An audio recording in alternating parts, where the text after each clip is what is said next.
Hello and welcome to this weekend's market update. Today is 14th of January. You're looking at a daily chart of S&P 500. S&P 500 had a very good week this week. It basically broke out of this consolidation pattern and continued to move higher. It managed to deal with the CPI report this week. The CPI came in at 6.5%, the inflation rate, which is down from 7.1% the previous month. Although the inflation rate was in line with what the market was expecting, but I think investors saw that inflation rate has started to come down. It peaked at 9.1%, it's now at 6.5%, and the expectation is going forward the inflation rate will continue to fall. As a result, there was no negative surprise to the market, and S&P 500 finished the week quite in a positive note. In the process, S&P 500 closed just below this bear market downtrend, right here. And the question is whether we go through this downtrend or not. To me, it's not that important whether or not we break through this downtrend, because let's say it breaks through the downtrend. Does that mean that the bear market is over and we're off to the races? Not necessarily. It can break through this downtrend and then it could very well fall back. So to me, personally, this line is not that significant. What I'm more interested in seeing the setup, the patterns that I'm seeing, the price action, what the momentum indicators are doing, rather than whether or not we are below. Yes, this line is, is significant. It signifies that we are still in a bear market, but I don't think just because we go above it, the bear market ends, because we could very easily roll back and move to the downside. So yes, everyone's watching it, I'm watching it too, but I think more important to me is what is the setup the market is forming. What are the momentum indicators telling me? And I think that's more important, because if you're a trader, you should be trading from both sides, both on the long side and short side. I don't have a bias that market is gonna go to 4,500, 4,700, or it's gonna fall to 3,200, 3,000. I don't have a bias one way or the other. I look at patterns, I look at momentum indicators, I look to see what is the market telling me, and I position myself based on that. So I react more than basically have this idea that I need to be long or I need to be short. I don't have any of those bias. I'm more interested in seeing what is the setup. So as I look at it on a daily basis, what do I see? What I see is that if we are able to get through this downtrend, it's around 4,000, maybe a little bit above it, depending upon how you draw the line.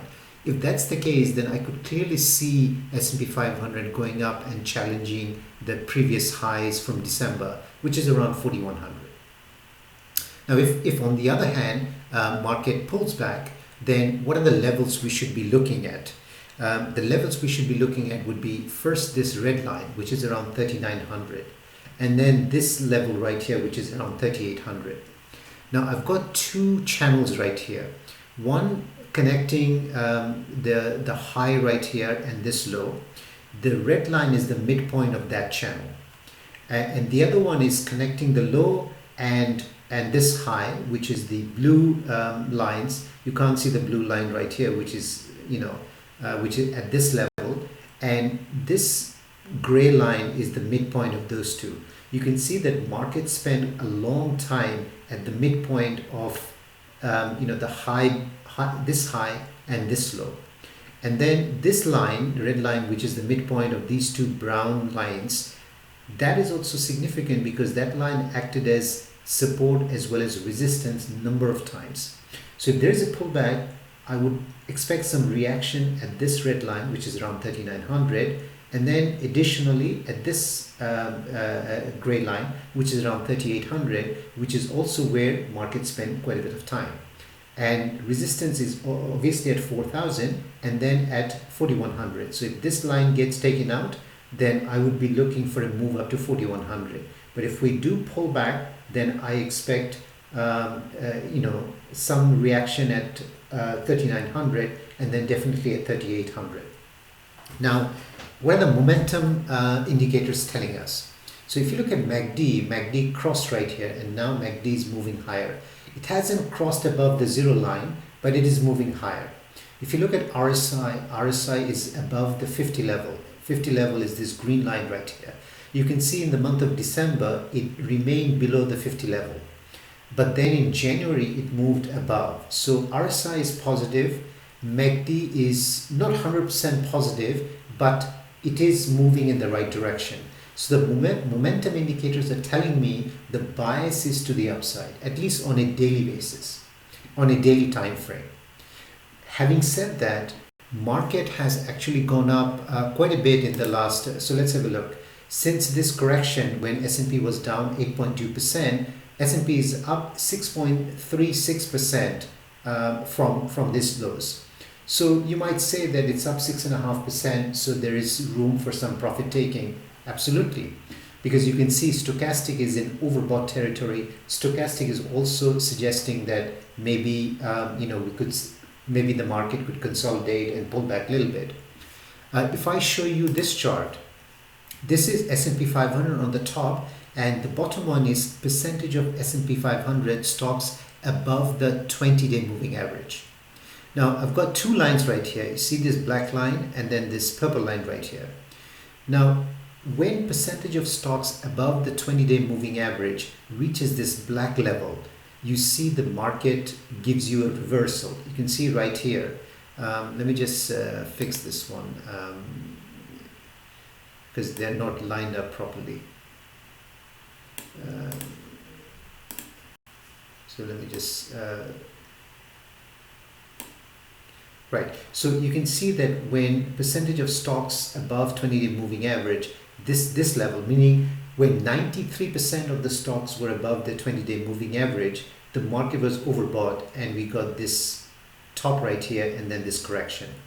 You can see right here when again percentage of stocks above the 20-day moving average reach this black line, we got this top right here.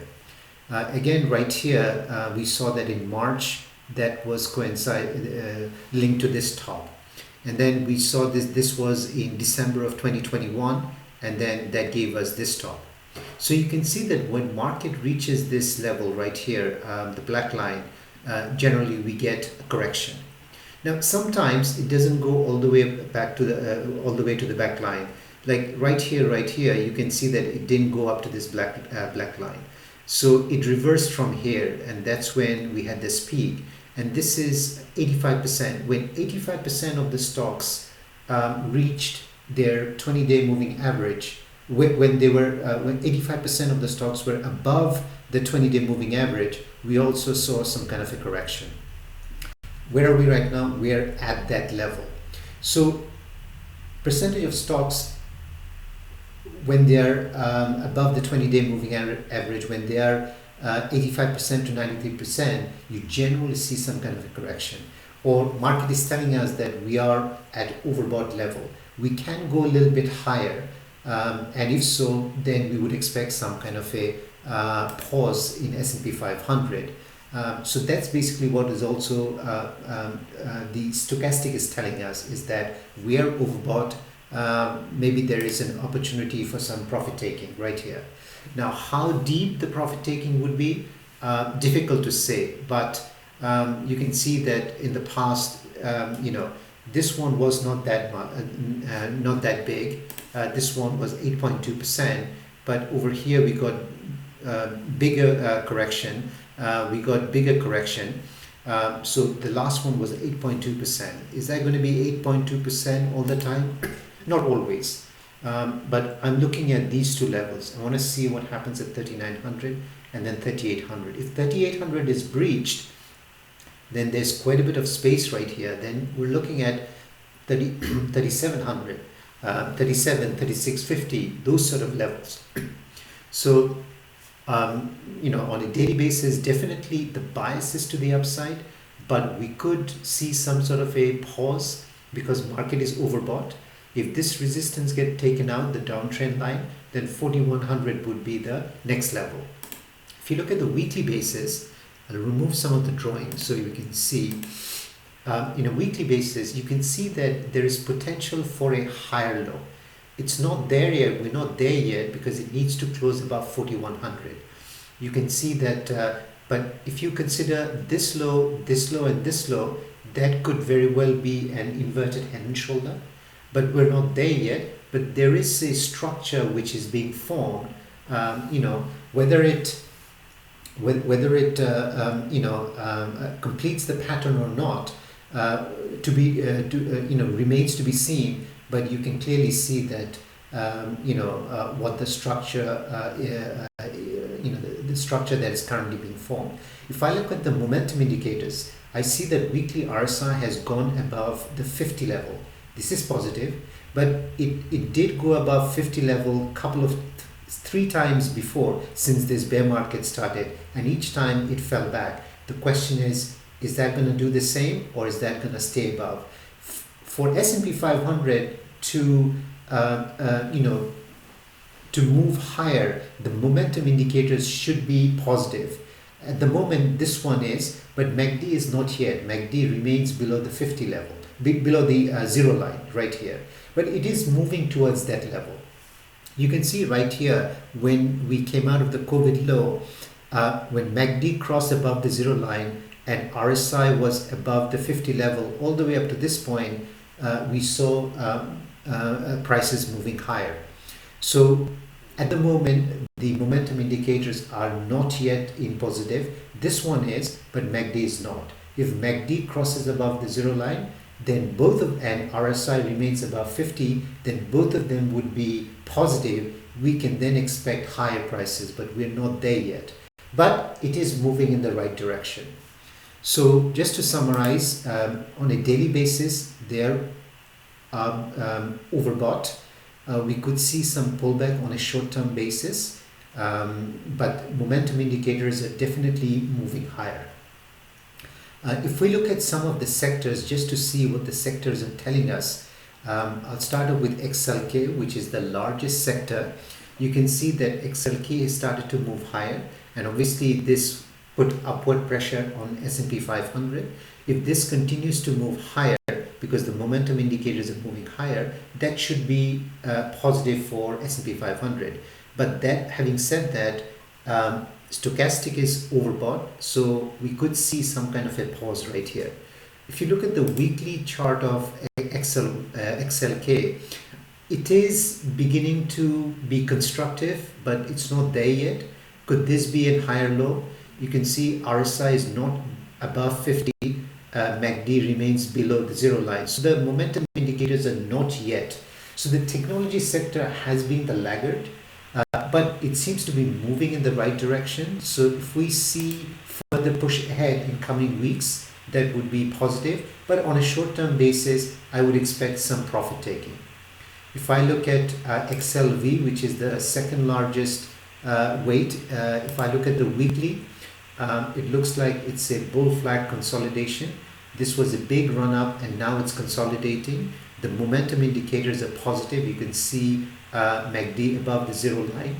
But so if this also moves higher in coming weeks, that should be positive for S&P 500. This one overall has a positive look to it. If you look at XLF, XLF also has a weekly positive look to it. Momentum indicators are positive, but on a daily basis, I would say that they are overbought. So I could see some kind of a profit taking, which could basically put some downward pressure on S&P 500. So, and this is consistent with what we saw in S&P 500. If you look at XLC, on a weekly basis, you can see that after a big drop here, is this forming a base? In fact, on a weekly basis, the close is higher than the previous close. So this is looking positive to me, but the momentum indicators are not yet in positive territory. RSI is just above the 50 level, but MACD remains below the 50 level, below the zero line. So this is looking constructive to me. So if this one in coming weeks continue to move higher, that would be positive for S&P 500. If you look at the XLB, this is the building materials. So they're also looking positive on a constructive on a weekly basis. Momentum indicators definitely are. So this any move to the upside in coming weeks should be positive for S&P 500. Industrials, they're also looking positive, but they are a little bit overbought on a daily basis. You can see that it's come up to the previous high. MACD is not looking all that strong. RSI is not near the previous high. So I could see some weakness in industrials. If you look at XLP after a big run up, it's now going sideways. That's because some of the money is rotating out of defensive sectors such as XLP into growth sectors like XLK and XLY. You can see XLY is also moving higher. I mean, this is good because there is a balance going on. Like previously, the defensive sectors were moving higher while the growth sectors lagged, and S&P 500 kind of hung in there. Now what's happening is that the baton has been passed to the growth sectors. You can see XLY, you can see XLF moving higher, and some of the defensive sectors like XLP, XLU are taking a break. You can see kind of moving sideways, whereas S&P, which means that S&P 500 is still holding there. It's not crashing or crashing. In order for you S&P 500 to crash, all the sectors would have to be basically falling. We don't see that. Another thing I wanted to show you is some ratios. So this is XLP versus S&P 500. So during market turmoil, XLP tends to outperform S&P 500. Generally, when investors expect market to fall, they move to defensive name. You can see XLP outperformed S&P 500 during COVID sell-off, and since then XLP underperformed S&P 500 as S&P 500 rallied. But ever since the bear market started, you can see XLP was outperforming. But now you can see that this is a weekly ratio. You can see that if I draw a line right through here, you can see that this ratio seems to be has broken below this uptrend line. So that's a clear indication that money is rotating from defensive sector into growth sector. And this is a positive data point for S&P 500.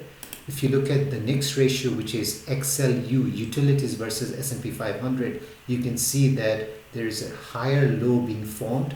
XLU outperformed S&P 500. This is a weekly ratio, and you can see that that seems to be changing. If you look at next ratio, this is US dollar versus S&P 500. You can see it outperformed, but it's now beginning to underperform, and this looks like a head and shoulder pattern breakdown. So these are all positive data point for S&P 500. And because this is happening on a weekly basis, at least the bias is now to the upside over the next few weeks, but that can all change. We are in the midst of an earnings season. If the earnings do not, if the earnings come in below expectation, maybe all of this will change. But at least as of now, the setups I'm seeing is more positive than negative for S&P 500.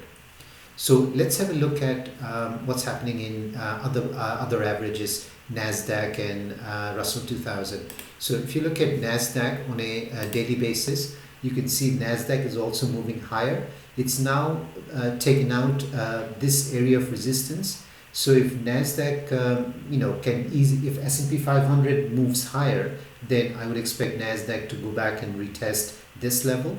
Now, I generally look at S&P 500 to see what's happening in the overall market. So Nasdaq will basically, do what S&P 500 is doing. Obviously, it's most likely going to outperform S&P 500, but I do my market analysis by looking at S&P 500. But I also look at, technology sector, because, this is a big sector, to see what the technology sector are telling me. You can see that on a daily basis, the momentum indicators are also moving higher. On a weekly basis, it's not as strong. You can see the momentum indicator is still in negative territory, but can this be forming a higher weekly low? Possible. So we'll see. So, or this could be like a big double bottom kind of a pattern. Possible, but Nasdaq would have to close above this level, which is around 12,100. If I look at Russell 2000, which to me is more interesting. If you look at Russell 2000, you can see that it never formed a new low. It formed an equal low. Could this be forming a higher weekly low? If it closes above this level, 1912, then this could be a higher weekly low.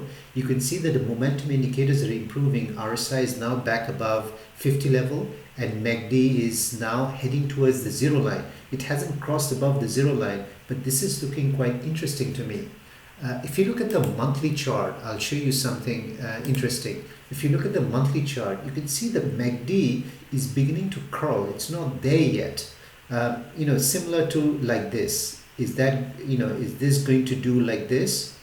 Or is that going to do what happened in 2008, where it looked like it was about to cross, but then it fell sharply below the zero line. So I'm watching what happens on a monthly basis. You can see, the monthly RSI is trying to get back above the 50 line. So these are looking constructive.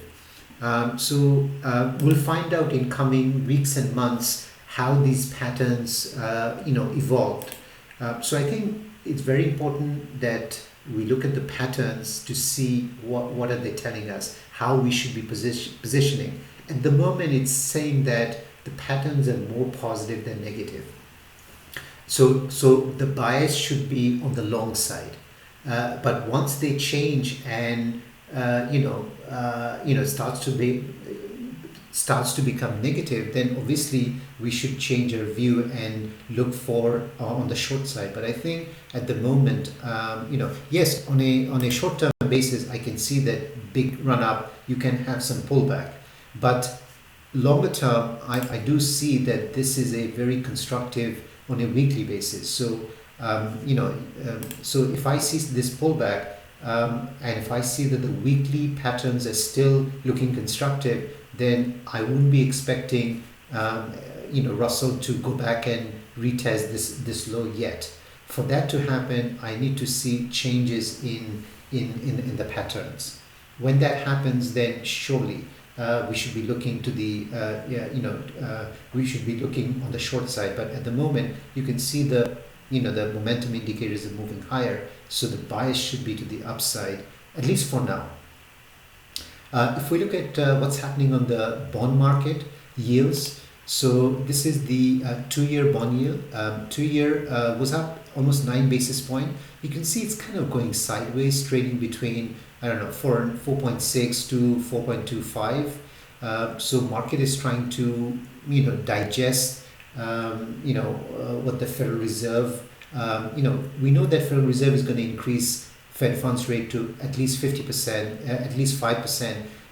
That's basically what the market is expecting. If you look at the Fed funds futures, this is the Fed funds futures for June, it's around 4.9. So the market is basically saying that Federal Reserve will increase interest rate to around 5% by the middle of this year. Market is not expecting Federal Reserve to increase interest rate above 5%. If you look at the 10-year, is now at the previous low in December. The question is whether it's gonna fall below this. Well, we need to wait and see, but it is now right at the previous low. We could get a bounce from here.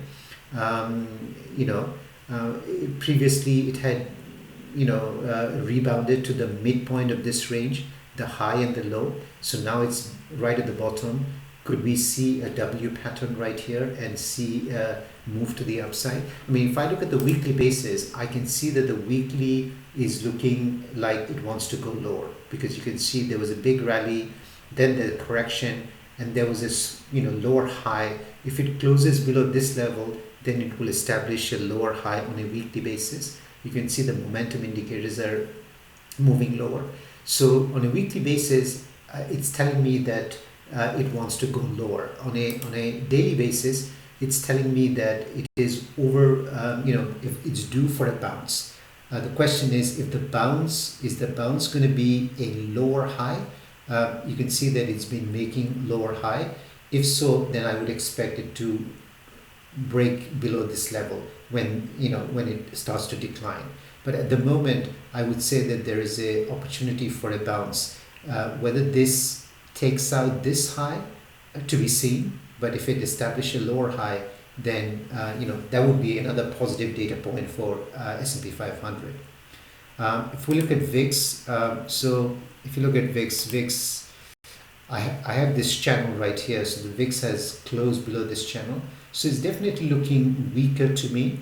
Even if I look at it on a weekly basis, you can see that the momentum indicators are all in negative territory. Now, this is not to say that VIX cannot rise, but at least at the moment, this is also a positive data point for S&P 500. If I look at gold, gold has been, look at this move. I mean, it's just going through the roof basically. This is a weekly chart. You can see the momentum indicators are very strong. You can see that MACD is crossing above the zero line.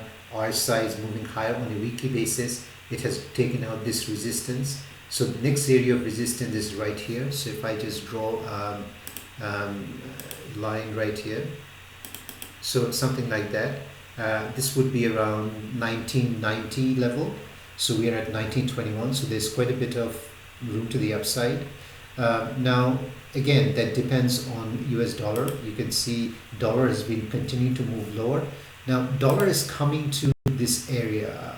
This area is could be a support area, which is around 101. So I'm looking at 101 as a possible level where I would expect some kind of a reaction. So if the dollar bounces from here, then I would expect gold to also pull back. But at the moment, the momentum is very strong on dollar and weak on DXY. Because if you look at the weekly chart of DXY, you can see MACD is continuing to move lower. RSI, I mean, this one has just come back down very, very sharply. But it is oversold, so we could see some kind of a bounce, shortly, and that could very well happen when it reaches this level, 101. It closed at 102.1.